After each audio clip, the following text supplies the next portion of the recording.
মেস্তাজনিত কোনো product use করতে যাবেন, খেয়াল রাখবেন তা বিএসটিআই অনুমোদিত কিনা। আমি অবজার্ভ করলাম যে এই মেস্তার সমস্যাটা কিভাবে একটি সোশ্যাল এনজাইটির কারণ হতে পারে। প্রেগনেন্সির 7 মাস চলছিল, তখন আমি আমার স্কিনে কিছু দাগ দেখতে পেলাম, কিন্তু আমি তখন আর বুঝতেছিলাম না যে এটা কিসের দাগ। মেস্তা আমার তো 2 গেলে কমপক্ষে 10-15 বছর যাবৎ মেস্তা ছিলই। আমার তো ঘর সংসার বাচ্চা কাচ্চা মানুষ করতে করতেই জীবনটা শেষ হয়ে গেছে। যেহেতু কাজের ক্ষেত্রে আমাকে রেগুলার বাইরে যেতে হয়, আমি দেখতে পাচ্ছিলাম যে আমার স্কিনে অনেকগুলো মেস্তা দেখা দিচ্ছে।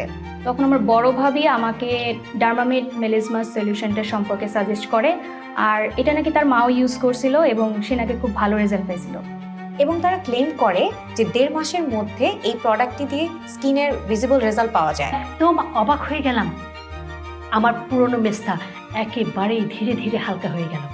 আমার মেস্তার সমস্যার সমাধান দেওয়ার জন্য ডার্মামেডকে ধন্যবাদ।